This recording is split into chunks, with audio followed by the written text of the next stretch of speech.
People, as I said, the main mistake we make in dealing with other people, and it's a common mistake that I make as well, is we take the appearances for reality.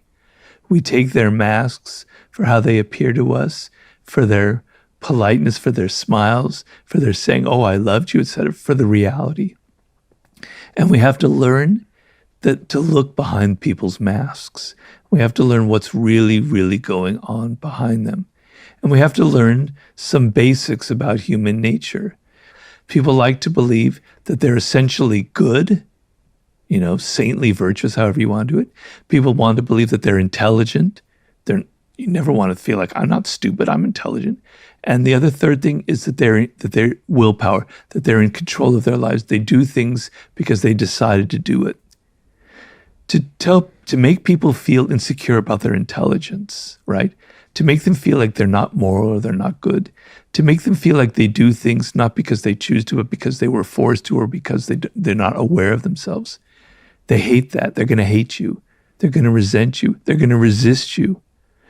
Knowing some basics about people like that gives you the power to use that for influence, for persuasion, okay? Understanding envy in the human world. And on social media, envy is just is like a nuclear bomb. It's just exploded. Our tendency to feel envy, to compare ourselves to other people. You've got to use that for power. There's great power in that, in a marketing publicity sense. Virality, getting other people to be interested in what other people are doing. That's how things sell themselves. If you try and tell people what they should buy, as opposed to, look at what other people are doing, I want to join in on that, right? Knowing about these basic qualities in human nature, about how we like to compare ourselves, how we have these certain opinions about ourselves, et cetera, gives you all of this power to take that human nature and use it for whatever purposes you want, for good, or unfortunately, some people use it for bad.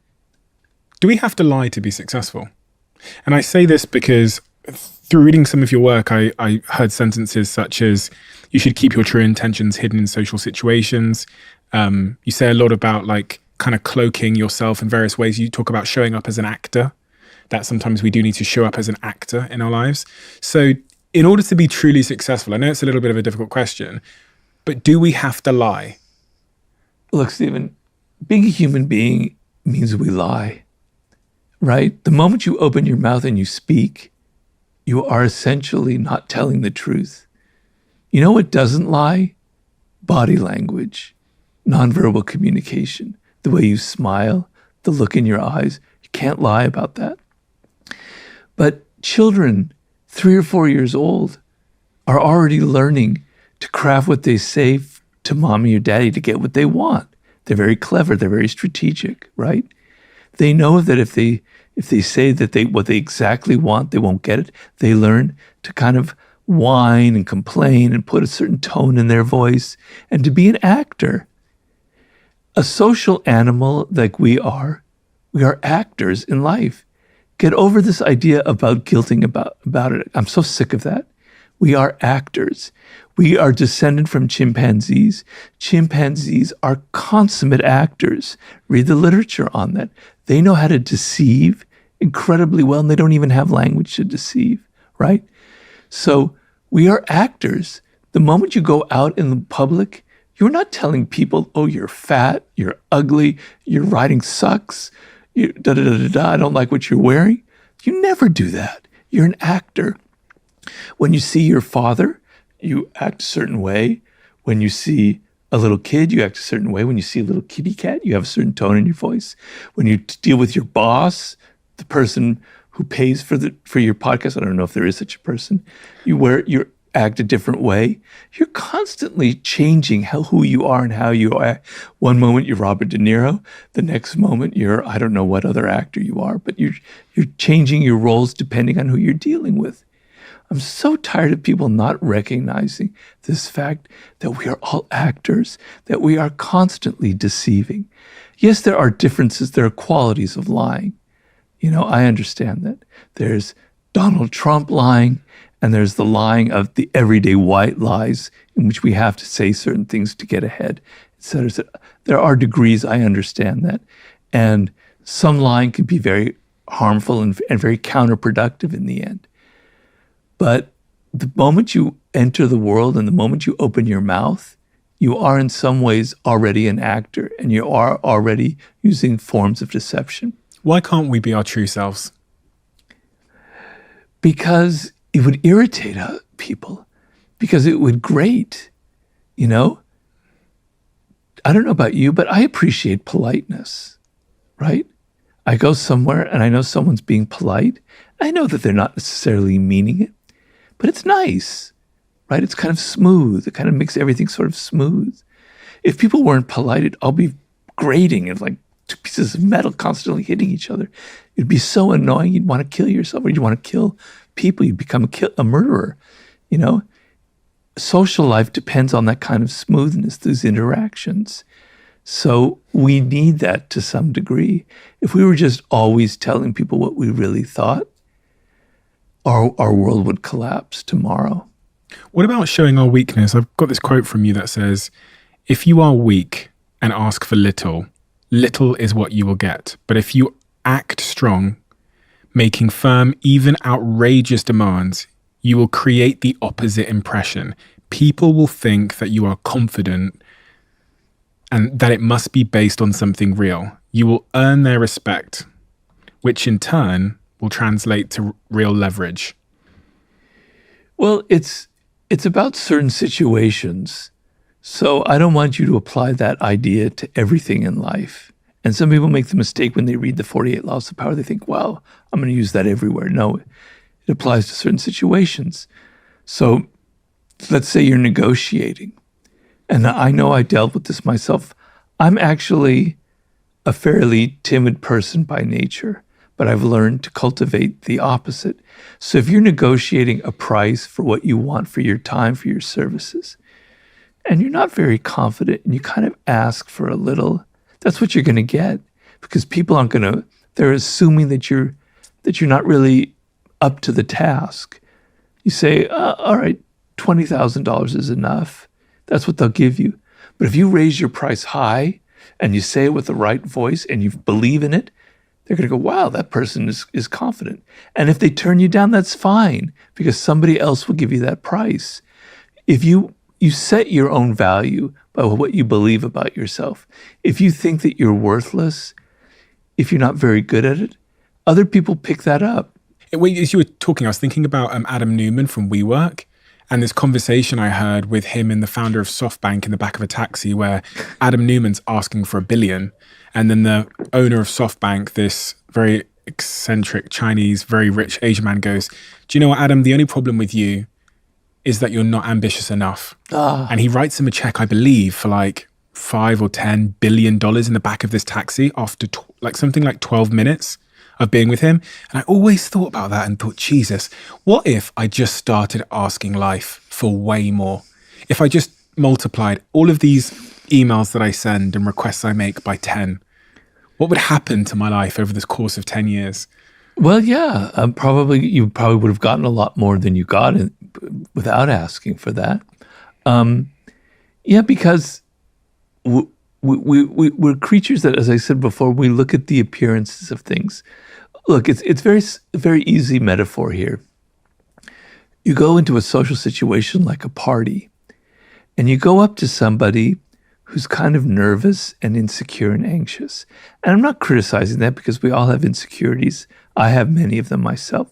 But you go up to somebody like that, and it makes you feel kind of nervous and insecure, right? And you're kind of fumbling for words, and it kind of goes, a bit of awkwardness happens. Reverse that, and you go up to somebody else, and they're kind of confident. They look you in the eye. You know, their voice is strong. Their body language is strong. They connect to you. Whoa, you think it brings out that part of you who's like that. You might be intimidated, but it also might bring out your own kind of confident self. I remember being around 50 Cent, who's a very charismatic, confident to the point of ridiculousness. And it was very infectious. I felt that way after being around him for a couple hours. I was with him for several months. It rubbed off on me, right? We have these kind of viral, contagious effects by people. So if you project strength and confidence, and I understand it's a little different for women, which is an interesting subject, because sometimes projecting that for a woman will rub the wrong way, because people will think that, and it's a terrible thing about us, that women are judged by a different standard, where that'll seem like they're a bitch or something like that. So I understand that there are nuances here, and that the game is different for women as it is for people of other ethnicities as well, So it's not just one way or the other, but to the degree that even for the woman, that you have this air of confidence, that you believe in what you're doing, that you believe you're worth it, it projects itself to other people. You don't have to scream and shout, and you don't have to demand $10 billion. But if you feel confident, if you feel you're worth this amount of money, it will project outward to other people. Body language. Yeah. I want to talk about that. Does it, you said earlier, it's one of the things we can't lie about. Is there anything that you still look for in today when you're trying to read someone, their body language? Are there certain cues? Is there postures or?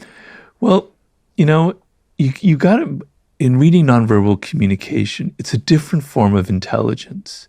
It's not algorithms. It's not formulaic. It's human. It's emotional. It's empathetic.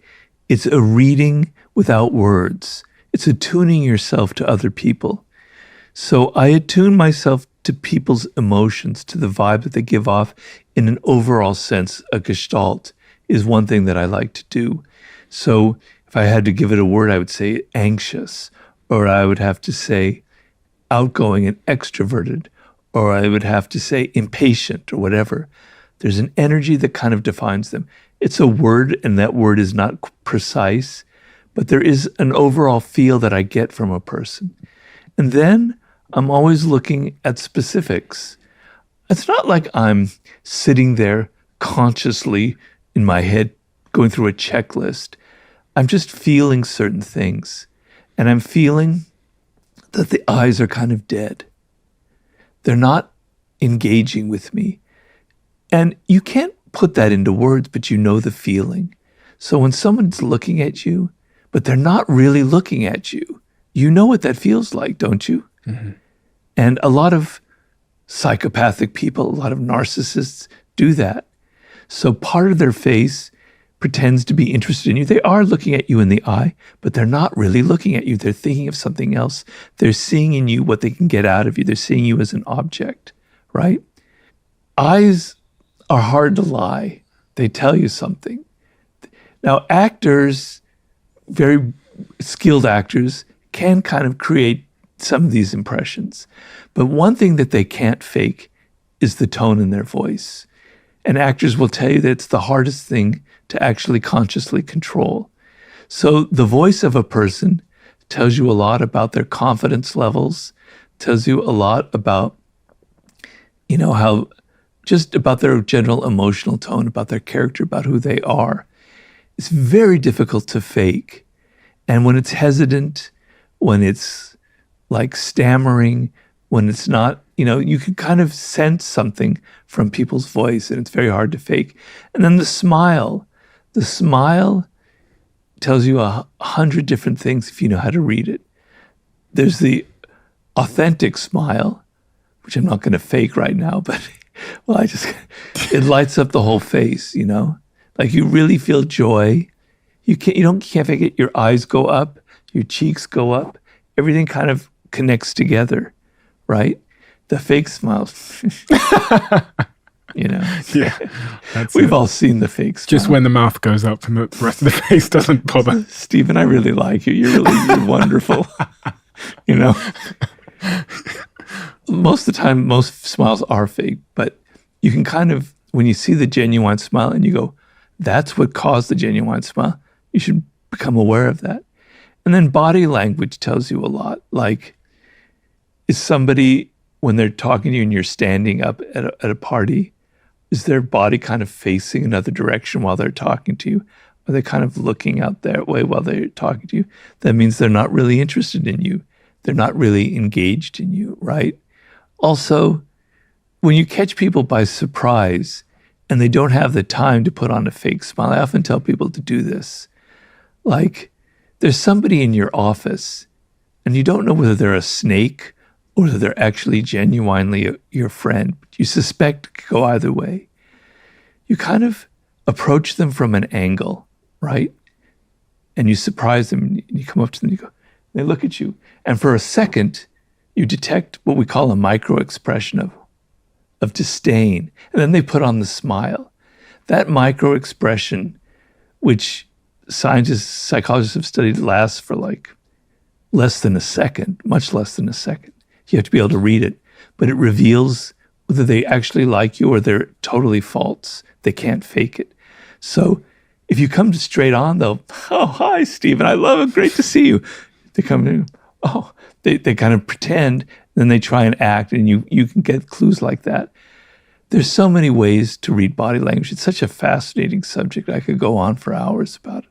How important is it, you're talking about colleagues and team members there, and earlier you said that people are contagious. How important do you think it is to the success of our lives? And I pause there because success means it's a personal thing, it's a professional thing, to surround ourselves with the right group of people and to be intentional about that. It's very important. I have a chapter in, in the 48 Laws of Power about infection. And I think it's an experience many of us have had, where you're around somebody who seems at first glance to be very interesting. And they become your friend, maybe. They're very dramatic. And they have all these stories to tell. And they seem almost slightly larger than life. And you engage with them. And then you become friends. And then slowly, it becomes clear that they're a little bit nuts, right?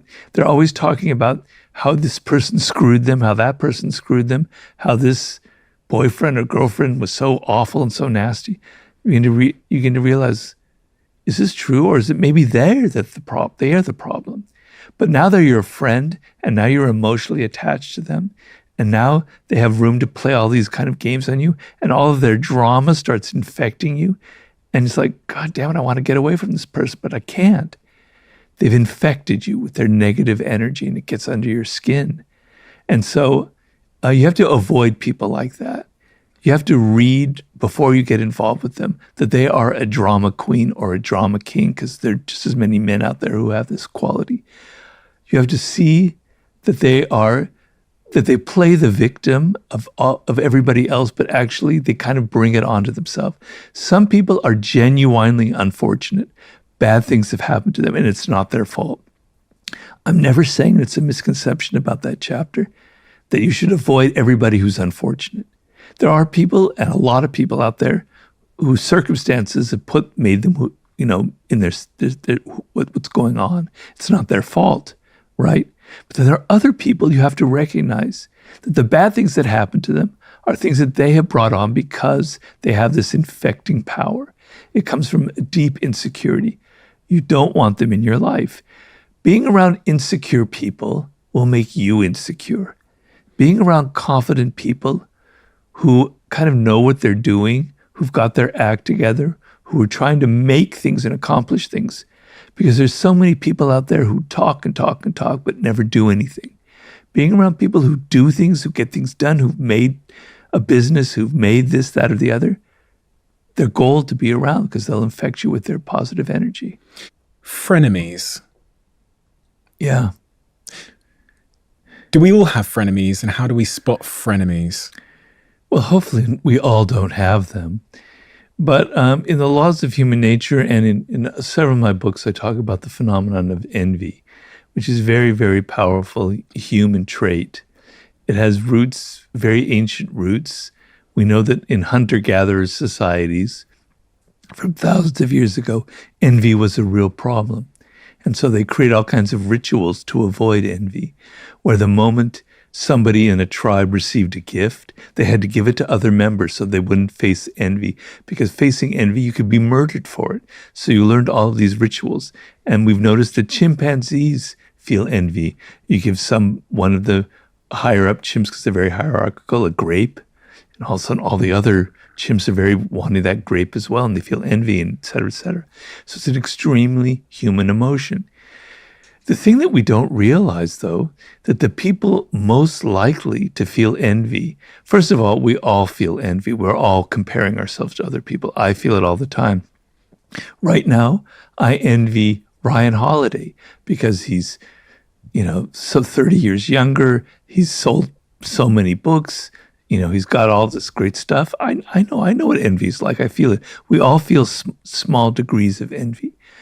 But there are people, I call it passive envy, but active envy means people act on it. They do something to hurt you. They sabotage you in some way. Frenemies are the classic scenario. So somebody who feels envious of you ends up befriending you. And consciously, they may not be even aware of that. They think, well, I do want to like them, but unconsciously they feel envy. They think that you have success that you don't necessarily deserve, that you have what they want, right? They become your friend and they charm you, et cetera, et cetera. And then lo and behold, you start noticing all kinds of behavior that's very ugly that you weren't expecting because they're your friend. They start saying bitchy comments that get under your skin, that make you feel insecure. They take things from you. They act in ways that are hurtful. But because they're your friend, your first instinct is to blame yourself. Well, maybe it's my fault that they've done this. Maybe I'm actually to blame for what they're saying, et cetera, et cetera. So I believe behind the frenemies phenomenon is this phenomena of envy, where the person secretly wants what you have and they're becoming your friend so that they can wound you. And what's best to do is to recognize that. And one common sign of a frenemy, of somebody who's befriending you out of envy, is they're in a rush to be your friend. Normally, we like to take it a little bit slow. We just don't let anybody into our lives. We like to vet them a little bit beforehand, right? We don't trust everybody. But the person who feels envy is like, I love you. You're fantastic. I want to be your friend. We got to hang out. Let's go out for dinner the next night, et cetera, et cetera. They're in a hurry. That's a sign that something else is going on because that's not natural. What about when friends become frenemies? Because sometimes through the process of us changing, yes, we might inspire that envy. Yes, like your status changes. We've all had to deal with that. I've had to deal with that as well. You have success. And you came from a background where you weren't so successful and your friends are still there and they envy you and they're not very nice to you. And, it's not a good quality. And I understand the quality. I understand where it comes from. And I wrote about it in Human Nature, where we're all aware of the what we call Schadenfreude. Schadenfreude means you take pleasure in other people's pain. So you hear a friend didn't get the job that they wanted to get, and you go, "Oh, I'm sorry," but deep down inside, you're kind of happy. We all go through that, right? The opposite is Mitfreude. It's an expression that Nietzsche coined, which means you feel joy for other people. I like to try and cultivate some of the higher qualities in life. So if something good happens to somebody, my first thing is I might feel a twinge of envy, but then I go, it's great for them. I'm actually very happy. I'm excited. I share their joy in what has happened, right? But it's not natural. So when somebody that you know and you've known for a long time has success in life, your first thing is to be, they didn't deserve it. They kind of cheated their way to it. Okay, as we talked about in the very beginning, you confront that ugly emotion yourself and you go, that's not who I want to be. And you go, I'm going to make myself feel the opposite. I'm going to make myself feel happy for their success. It's not natural, and most people don't go through that. And I know personally from people I knew before I had any success in life, they're the ones that give me the fewest amount of compliments for my books. They never read my books in the first place. They're very spare with what they say. They've got a pinched look on their face. Whereas people I've never met before in my life give me all kinds of compliments. Why is that? Because they're envious. They're upset. Are you are you threatening them because they see themselves like you because they knew you and you're from where they were from, so you're even more threatening? You're holding up a mirror to them in a way that makes them feel even more uncomfortable. Well, they're not going to feel that way. So what people will go through in that sense is, and this is how I think it through.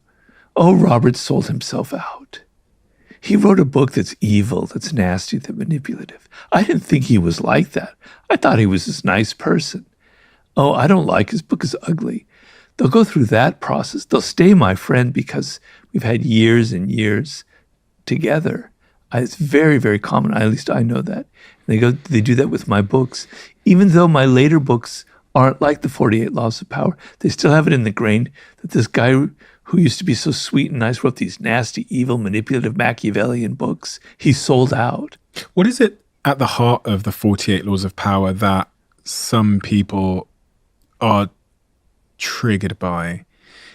Like, what was the single most triggering concept, or the most controversial, or the concept that people just had a surface level allergic reaction to on sight without even really reading it? They don't know.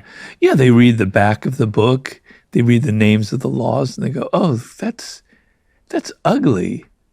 And a lot of times they've had to deal with ugly people in their lives. And so that's when I see the authentic disgust reaction. I understand it, that they had to deal with someone who's very manipulative and they find it disgusting. Of course, when I get to have a rational discussion with them and I calm down their emotional reaction, I said, look, if you had the 48 Laws of Power before this person manipulated you, they would have never been able to manipulate you. That book is the best defense you could ever have in your life. It's like a shield.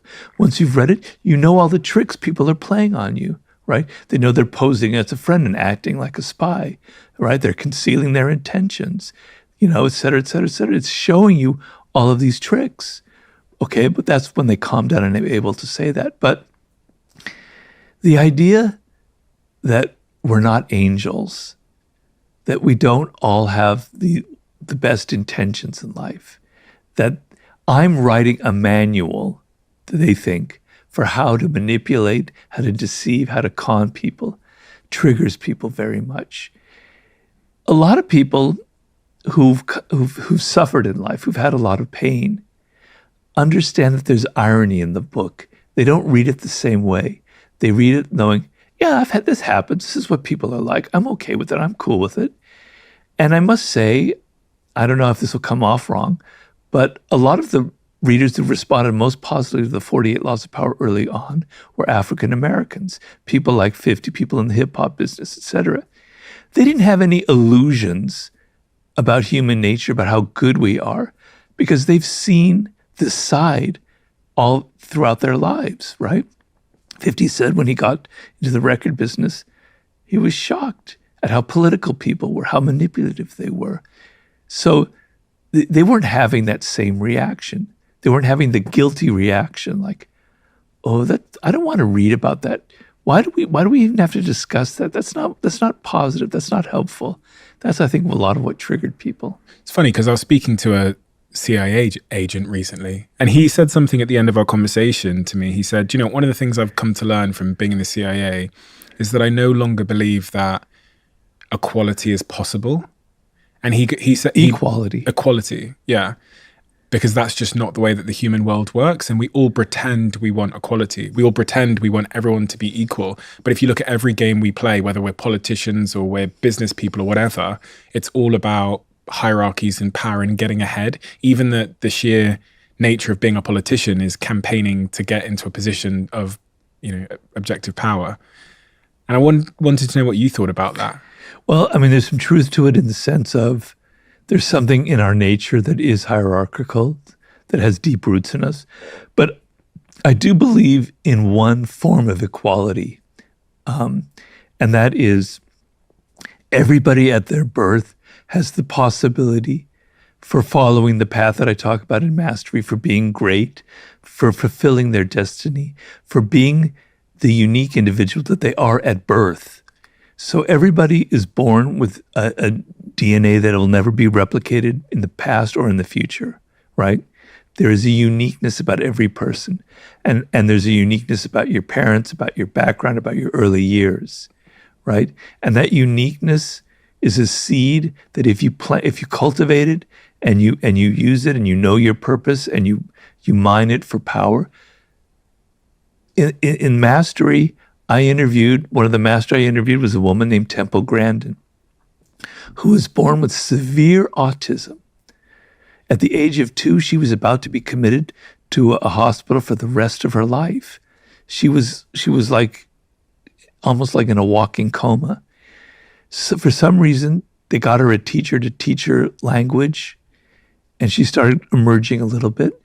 And then slowly she blossomed, and she realized, because it was something common to a lot of autistic people, that she had an incredible connection to animals. And a lot of autistic people have that. She couldn't connect to people. They were so tricky and deceptive. She didn't know how to deal with them. But animals, give her a horse, a dog, a cow, she felt like she was one of them.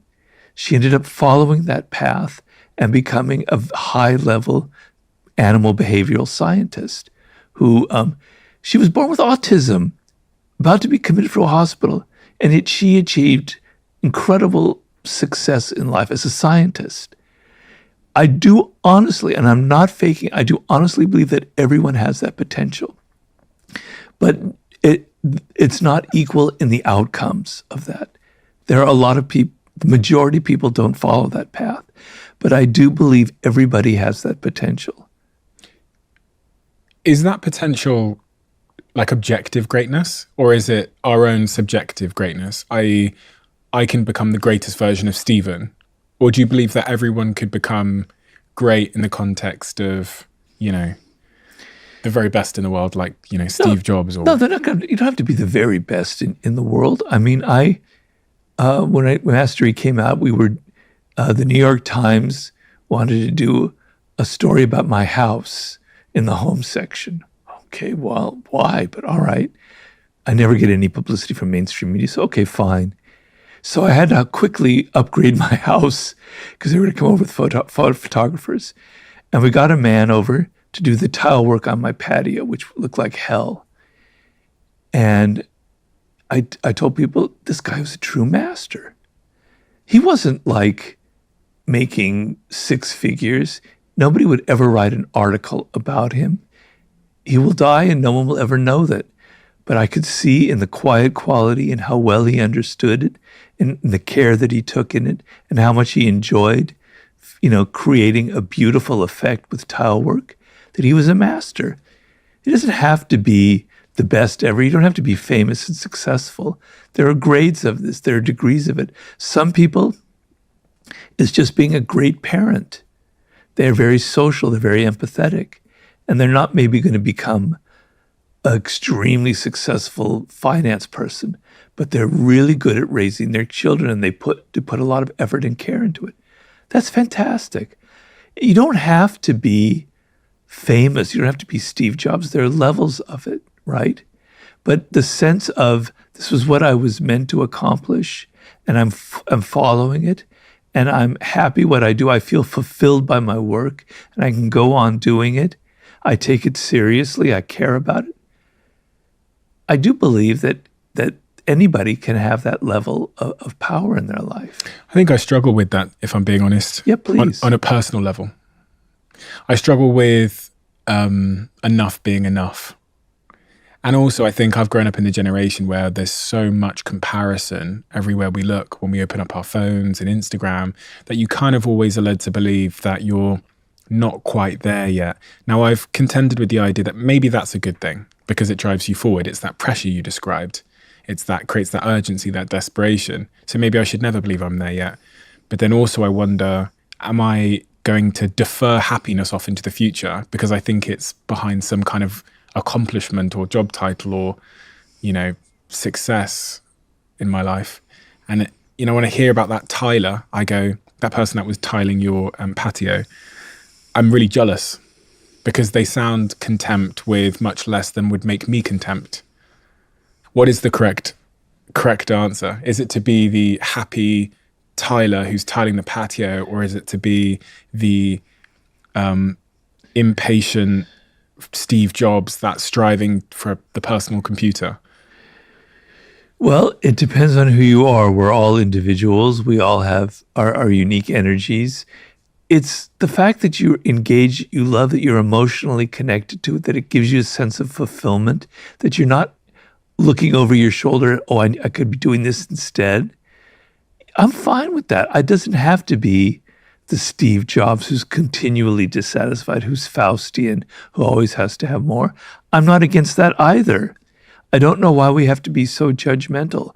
If people are following the path and they are in love with what they do and they have a genuine connection to it, I'm not going to judge it because they're not famous or because they're not trying to be the greatest, the Michael Jordan of tiling or whatever, et cetera.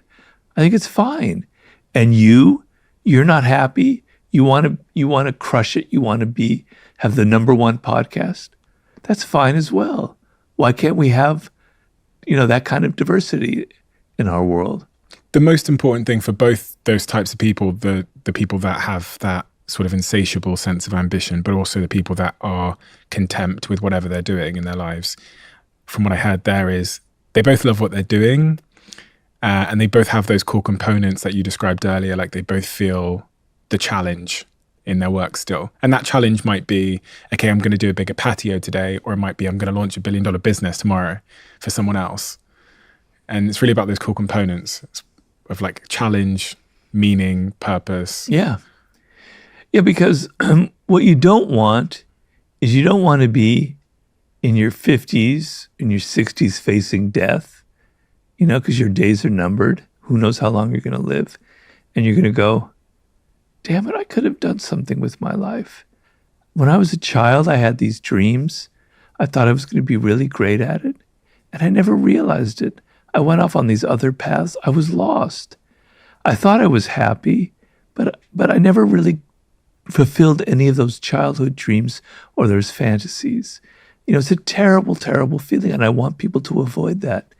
As long as it's something that engages you, that's connected to that child that you were, it's something that you love, and that you can create these challenges for you. Is death a motivator for you?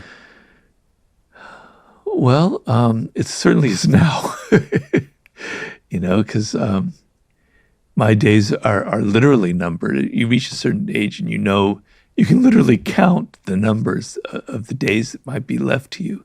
And I nearly died several years ago with my stroke, came this close to dying. I was driving my car, and if my wife hadn't suddenly seen something, I wouldn't be talking to you here right now. Either I would have crashed and died, or I would have had such bad brain damage that I'd be a vegetable. So I know about death. I feel it in my body. Every day I wake up, I do my morning meditation. I'm aware. There's a practice that I have in my meditation where this could be my last thought. I could die 10 seconds from now. What do I want in my head in those last seconds? Do I want to have some petty little thought about somebody who did this or said that? Or do I want to have something else greater in my head? I'm constantly aware of my mortality. And with the book that I'm writing, it's always in my mind, because frankly, I'm aware that I might die before I finish the book. So now I've written 2/3 of it. If I die tomorrow, the book can be published. And it's okay, I can live with that. But, I'm in a hurry to get it done because I know it could happen at any moment, and it almost happened to me. So I'm continually aware of it, but not in a bad sense, in a way of, it kind of gives meaning to my life.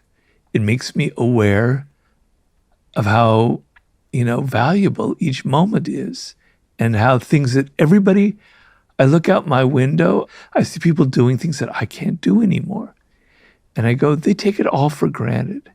They walk around unaware of their mortality, of how their body could break down at any day now. I'm aware of it. So I'm not going to feel envy because my mind is at a different level. I'm aware of the ephemeral nature of life, and it makes everything kind of beautiful to me. It makes me appreciate everything around me. I don't mean to be too saccharine about this, because it could come off that way, because there is a dark side to it. And I definitely, in my dreams and in my thoughts, I have a lot of that darkness. But I believe the awareness of death is a beautiful, beautiful thing. It makes everything intense and makes everything aglow. With that awareness, if you were my age, I've just turned 31. Wow, you're a kid. Jesus Christ, man. I hate you. I was 31. I was the biggest loser. That's amazing. If I could transplant that awareness from your head to my head, It's hard. that you've got from the life you've lived, but also from that stroke incident and the perspective of your mortality that it gave you and the ephemerality of life that it showed you, how do you think I would live my life differently? How would you have lived your life differently when you were 31? I make a point of I never go through that exercise because I believe in something called amor fati, which means love of your fate. Everything happened for a purpose. I wouldn't have done anything differently if I had to go back because it all led to the right things. So if I'd been in a hurry when I was 22 to be successful as a writer, I would have never been able to write the books that I wrote. It would have all gone askew. Who knows where I would have ended up. I'm very, very happy I don't regret anything. But if you're young, what often happens is, because your life, the pattern of your life, if you think of it as a weaving, is only like, for you, is only like a third woven, right? For me, it's like 2/3 woven, so I can see all of these patterns that you can't see in your life. But at your stage, you tend to think, I've got all of this time ahead of me. I'm so young. I can do this. I can go travel here. I can do this business and that business, et cetera, et cetera. You don't feel that sense of urgency. You don't realize that tomorrow you could be hit by a car. Tomorrow you could suddenly be diagnosed with cancer. People are dying now in their 30s and 40s. Unfortunately, when you get older, a bad habit is you start reading the obituary pages. I don't know why. And you start reading about a lot of people who are in their 40s and 50s are dying left, right, and center today for various reasons. It can happen. And what it does to you is it says, I only have so much time. I wanted to accomplish this one thing that I've been putting off. Okay, you wrote your book. Maybe there's something else that you've always wanted to do, but you have never done. And you're kind of putting it off. A sense of urgency, a sense that your time is relatively short, is a good thing. The other thing is, it makes everything a little more intense, a little more aglow is the word I like to use. So I used to swim like 3 days a week, and I would swim long distances, and I loved it. It was my greatest therapy. I just loved getting out of my head and just being in the water, okay? But I never appreciated it until now when I can't do it. So I want you to appreciate you going to the gym, to having your health, to being able to do these things. Don't look at it like take it for granted. And it pisses me off that young people take all this stuff for granted. They think that I'm privileged because I have this success center. No, when you're young, you have all these privileges. You have your health. You have other things that could be taken away from you. Don't take for granted these things in your life that you have that are not going to last forever. Think in those terms and think of how more intense everything around you becomes when you have that mindset. One of the things I worry that I take for granted is my romantic relationship with my partner. And, hearing your story of being in that car that day, it's literally evident that your romantic partner can save your life. She did. And we've been together for a while. I'm not going to say how many years because she doesn't like hearing that. We have a deep, rich past, and it's a wonderful thing. And she saved my life. And saving someone's life, man, it really is important. It really means a lot. It kind of changes things. And in my book that I'm writing now, I wrote a chapter on love, which is something I've never written about, obviously. I've written about seduction, etc., but I've never written about love.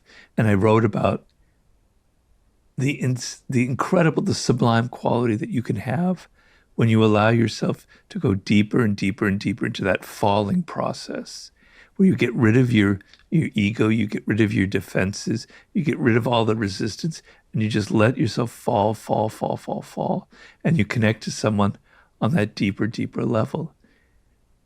It's, as I say, it's a chapter on the sublime because it is a very sublime experience. And the reason I wrote it is I feel like people are missing that now because they don't want to be vulnerable. They don't want any pain.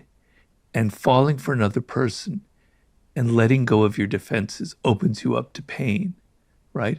And we don't want to experience that. We want to be invulnerable. And it's like cutting off all the richest experiences in life. And so I wrote that chapter addressing that and say, let go of your defenses, let go of your resistance, let yourself go into that process of falling. Feel what it feels like to have your ego dissolved in the presence of another person and care more about them than you care about yourself. You mentioned a second ago dark thoughts and dark dreams. We all have dark thoughts. Our dark thoughts are our own. How do you go about dealing with dark thoughts, and what are those dark thoughts that you're able to share? Well, in my dreams, I'll be doing all kinds of weird things. A lot of times there'll be guilt. Like, did I actually murder that person? Are the police actually after me? Damn it, what's going to happen? What's going to happen to my reputation? Then I wake up, So all that kind of stuff happens. But also doubts about myself and depression and I've dealt my whole life with feelings of like not being very worthy. Like even doubting my success, doubting that my work is any good, doubting that I deserve it. I had, a lot of periods in my life where I wasn't successful, and I kind of had it ingrained in me that I could do better, I could do better, I could do better. I wasn't a good parent to myself. I was very tough on myself. And a lot of my dark thoughts are I'm still very tough on myself. And it's like, the other dark thoughts that I have is I can't do the things that I used to be able to do. Is life even worth living when you can't like hike, when you can't swim, when you can't go out on your bicycle, when you can't travel normally? Is it really worth it? Maybe death wouldn't be so bad compared to that. I go through that, and then I go, I talk myself out of it again and again and again. But my dark thoughts are about myself and my doubts and about the state of my body as it is right now, kind of thing. If I said to you that I had those same doubts about, if we were identical in every way, and I said, Robert, I'm having a lot of doubts about, I can't go out on my bicycle, I can't do the things I used to do, I'm wondering if life is worth living. And I asked you for advice, I said, I don't know what to do about all this self-doubt I have about these books that I've written. What would you say to me? Well, I would say there's a lot of people who talk a lot in life who bullshit their way, who say they've accomplished this, that, and the other, and they've never done anything. You have a book out there that you can be very proud of, that you can die tomorrow, and it's like a memento that will live on forever. And you've accomplished it. You've accomplished this stuff with your podcast. You've actually made things. So focus on that. Focus on the fact that so many people never get out of bed and amount to anything. So you've built things, you've accomplished things. Focus on that. And then about your body, well, when you're dead, it's all gone. Who knows what there is on the other side? But just think of the insanity of what it means to be alive, and that's another chapter in my new book. The odds against you, Stephen, of ever being born are absolutely insane, and I describe those odds in the book. And I go through from the very first cells from life forming on planet Earth to the evolution leading to us sitting here, is unbelievable. So that you are alive is an incredible, astounding thing. And you have to think about that. And you have to think about just seeing the sky, just being aware is an amazing thing. So I often think about people who are suicidal. There are a lot of people like that in life, particularly nowadays. And I know because I went through that period most strongly in my early to mid 30s as I was contemplating the lack of success in my life. And what kept me going was I still believed that I could accomplish something. So even in my darkest moments, I managed to pull myself out. But then I think of people who maybe don't have that energy, who are kind of going down that hole. And I know from my own experience that hearing somebody tell them that life is incredibly amazing fact won't have any effect on them, right? Because it doesn't connect to them emotionally. And I often think, how could I connect to them emotionally? How could I make it clear to them that there's something there that's worth preserving? I don't have the answer here today, but I think about that all the time. Like, how would I deal with somebody who is suicidal? And I get people writing me like that, and I've had relatives in those situations before. So that's something I think a lot about. It's a difficult question to answer. What you have to say to that person in that situation to get them to believe in the sublime, to get them to believe that life is worth living. I ponder whether what maybe you need to do is to get them to take the first step to create evidence for themselves somehow, whatever that small first step is. I think that's great. I think that's spot on. That's exactly what you have to do. They have to come to the realization themselves, and through some action that you get them to do, which gives them a little bit of an ounce of belief in themselves, then the spiral can turn around.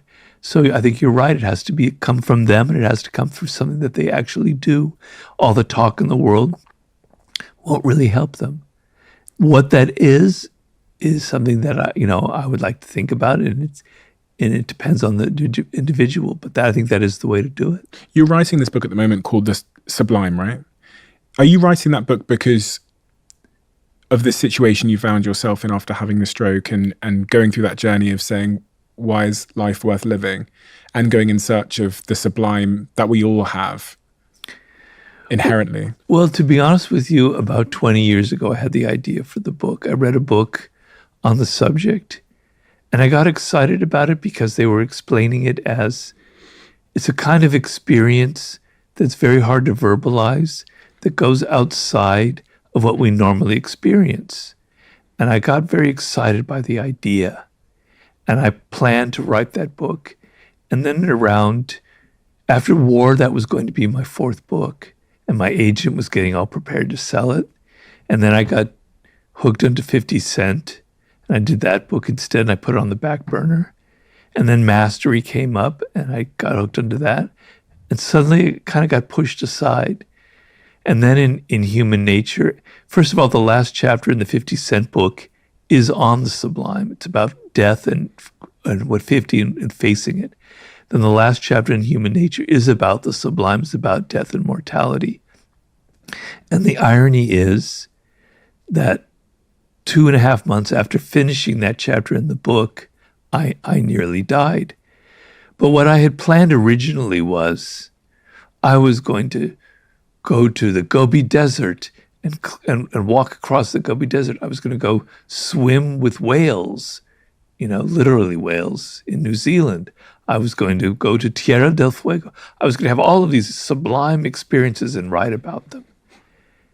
And now I can't do any of that, right? All I can do is sit in my little room in my house at my desk and write the book. It's all in my head. The book is so much better because of that. So it's changed. I can't go to the Gobi Desert. I can't swim with whales or I drown. I can't go to Tierra del Fuego.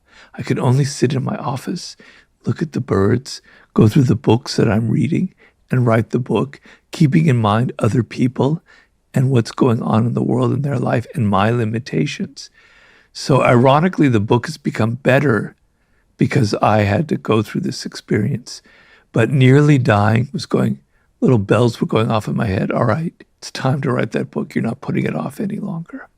And has it forced you to find the sublime in the everyday life? Well, obviously. I mean, I'm writing right now a chapter on what I call the daemon, which is an ancient Greek concept that all of us are born with like a guardian spirit, right? I know it sounds very mystical, but a lot of psychologists, contemporary psychologists, have written about the daemon phenomena, the idea that you have a second self, a kind of higher self that in some way is guiding you. And it has a lot to do with some of the things we've talked about, purpose, etc. And I have to think about it. I have to think about it in terms of my own life. I have to think about, is there something else inside of me that's communicating to me? What does that mean? How does that connect with other ideas about the universe? I get to read books about it. It's a very, very exciting process. It's keeping me alive right now. And then, I write a chapter about animals and what's sublime about interspecies communication. And now I get to look at my cat. I don't look at my cat, or I don't look at the birds the same way as I did before I wrote that chapter. So it's changing me, and it's lifting me out of the kind of people who have strokes. We all have to go through terrible diseases, all of us, unfortunately, unless we die by an accident, cancer, etc. Strokes, the number one thing that happens is terrible depression, to suddenly lose your body and what you could do. And so this has kept me out of that depression, I have to say. You said that all of your books have been kind of focused on different subjects, and that's very much the case. There's sometimes through lines between the different books, but they're all very much focused on a variety of different subjects. If there was a message that kind of brings all of your work together, if this was your last day on Earth, what would the message that you would want to leave the world with be? Wow, that's a really good question. A lot of my books have to do with the reality of our life and what, not what we want to believe, not our fake ideas about it, not our illusions, etc., but what life is really, really like. This is the human animal. This is how they behave. This is what will seduce them. This is what will turn them off. This is how strategies will get us what we want in life. This is how you can master your subject. Not the bullshit thing that people tell you about mastery, where you can take a drug, where you can hack your way to mastery. This is the truth. This is the reality. So all of my books, the through line is, this is what the world is really like. It's not ugly. It's not beautiful. It just is. And it's great to just relate to the world as it is, to see things as they are. It kind of is liberating. And in a way, it is kind of beautiful to just connect to the reality and not being inside of your wishes about, why can't people be more like this? Why can't somebody tell me this? Why can't they give me this? Why can't I be successful? Blah, blah, blah, blah, blah. Getting rid of your illusions and just looking at the way life is sort of, I guess, would be the through line of all of my books. Do you see life as a bit of a game? And is that a healthier way to view life? A game where we need to learn the rules and then play the game versus fight against the injustice of the rules of the game? Yeah, it's all a game. Definitely. There was a great man on the left named Saul Alinsky who wrote a book called Rules for Radicals. He was a strategist for union organizing. And he would hate the world today with people with all of their virtue signaling and everything. He said, if you want to change life, if you believe that there's injustice, you have to be a strategist. It's warfare. You have to organize. You have to understand the rules that will lead to actual change in this world.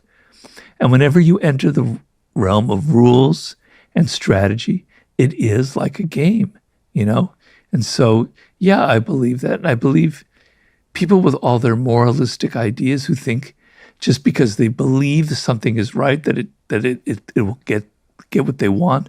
They're just living in it. They're fools. You have to strategize. If you don't, you're just bullshitting. You just pretend. You just virtue signaling. You want people to see you as a saint. If you're not willing to get your hands dirty and to organize and to say, I've got to take this A, B, C, D, I have to figure out the process of getting there, then all you're doing is just playing a game of appearances as opposed to the real game of getting things done in life. What is the opposite of that strategy you're talking about? So I'm trying to figure out the average person that is currently not strategizing in their life. What are they doing? Well, everybody, I guess you could say everybody has a strategy, but their strategies are extremely ineffective. Their strategies are full of illusions. So human beings have to strategize, because to wake up in the morning and to go, I've got to make breakfast, you got to strategize how you're going to cook and what you're going to make and what you're going to do to the day and what you're going to wear. It's human nature. It's just people do it very, very badly. And they do it badly because they're so emotional. Now, I'm not against emotions, and emotions play a huge role, and I'm writing a lot about it in my new book. But the ability to get things done, you have to be in control of your emotions. You have to take a step back and you have to go, I'm not going to react. This person is pressuring me. They're saying these things. My natural tendency is to react, get my back up and bite back. No, I'm going to step back and I'm going to go, what's going to make them shut the fuck up? What's going to make them get out of my life? What's going to get rid of them? What's going to defeat them if they're an adversary?